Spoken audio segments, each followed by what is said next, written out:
আমরা সংখ্যালঘুদের বলি মোদিজিকে দেখে উন্নয়নের জন্য ভোট দাও। 4 কোটি মুসলমান থাকে উত্তরপ্রদেশে, কারোর কোনো ক্ষতি হয়, কেউ ডিটেনশন ক্যাম্পেও যায়নি, কারো ধর্ম আছে তারপরেও ভোট দেয় না। সল্টলেক স্টেডিয়ামে ভাঙচুরের ঘটনায় আরো 3 জনকে গ্রেপ্তার করা হলো। গ্রেপ্তারি সংখ্যা মোট 5। গ্রেপ্তার করছেন কেন? এক তো যুবক যারা, সেই যুবকদের ইমোশনকে নষ্ট করেছে। আমি ইতিমধ্যে সকালবেলা কোর্টে গেছি এবং মহামান্য প্রধান বিচারপতি মামলা গ্রহণ করেছি। আমি আমার লয়ারকে অ্যাডভাইস করেছি শুনানির সময় এই গ্রেপ্তার বন্ধ করার জন্য এফআইআর এর উপর স্টে চাই। খুব অন্যায় করছে। বেকার যুবকরা তাদের ইনকামের অর্থ, গচ্ছিত অর্থ এমনকি ধার করে নিয়ে গেছে। তারা মিশি ভক্ত, তাদেরকে উল্টে গ্রেপ্তার কেন করছে? আর আপনার অরূপ বিশ্বাস, সুজিত বোস কেন বাইরে আছে? আপনি আগে অরূপ বিশ্বাসকে গ্রেপ্তার করুন। এটা যেটা হচ্ছে ইয়াং জেনারেশনের সঙ্গে, এর ফলাফল কিন্তু খারাপ হবে। এটা যা করছে আগামী দিনে যদি অনেক ঘটনা ঘটেছে সম্প্রতি, তার বহিঃপ্রকাশ ঘটে, তার জন্য দায়িত্ব বর্তাবে কিন্তু এই রাজ্যের পুলিশ মন্ত্রী এবং পুলিশ। দাদা যুব ভারত দেখা যাচ্ছে সুজিত বসু মরিমুখের মতো পাস হচ্ছিল, একটা ভিডিওতে দেখা গেছে। এত দাবি এটা দিয়ে ভোট করবে বলে ক্যাটারিং এর সিস্টেম খাওয়া শুরু করে দাও। মায়েরা বসে গেছেন, সৃষ্টি খাওয়া শুরু করে দাও। আরে দাঁড়ান তো বাংলা বোঝেন না, ওনাকে দিয়ে আর্জেন্টিনিয়ান ভাষায় লিখে দিত খেলা হবে।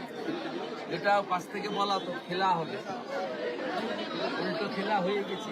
পরে একজন আছে ভগবান, তার মার। আপনারা নবান্নতে যাচ্ছেন না কেন? হুমায়ুনের ভাই ইমামদের সঙ্গে মিটিং চলছে, আমার তো ক্যামেরা পাঠান। এই মিটিংটা গঙ্গাসাগরের প্রস্তুতি মিটিং এর আগে ইমাম সাহেবদের নিয়ে মিটিং। আমি বলবো ইমাম সাহেবরা ওবিসি সার্টিফিকেট নিয়ে একটু প্রশ্ন করবেন।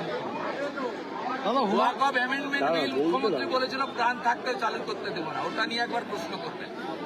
আর প্রশ্ন করবেন আপনাদের ধর্মীয় স্থান তৈরি করতে গিয়ে তৃণমূলের এমএলএ কেন সাসপেন্ড?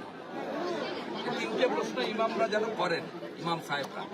নবান্ন তো এখন ওনাদের নিয়ে বসেছেন ড্যামেজ করেন। আমরা সংখ্যালঘুদের বলি মোদিজিকে দেখে উন্নয়নের জন্য ভোট দাও। 4 কোটি মুসলমান থাকে উত্তরপ্রদেশে, কারোর কোনো ক্ষতি হয়, কেউ ডিটেনশন ক্যাম্পেও যায়নি, কারো ধর্ম আছে তারপরেও ভোট দেয় না। সেই জন্য তো বলি জাত পাত কি করো বিদায়, হিন্দু হিন্দু ভাই ভাই। দাদা যুব ভারতী, আমরা এই জেলাতে হিন্দু ভোট নিয়েই 46% ভোট পেয়ে 16টার মধ্যে 15টা বিধানসভা, 2টো লোকসভা জিতেছি।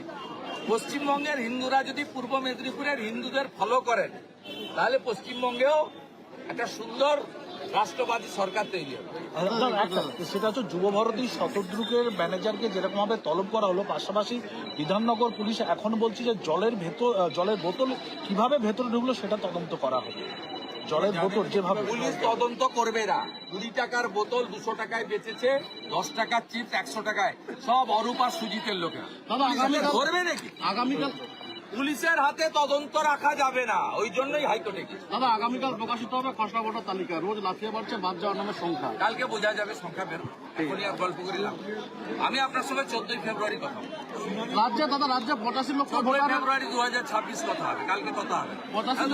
সবে সকাল ব্রেকফাস্ট হবে, কাল লাঞ্চ হবে, তারপরে চা খাবে বিকালে, তারপরে ডিনার হবে, তারপর তো 14 ফেব্রুয়ারি। 85 লক্ষ ভোটারের বাবার নাম বলো দাদা।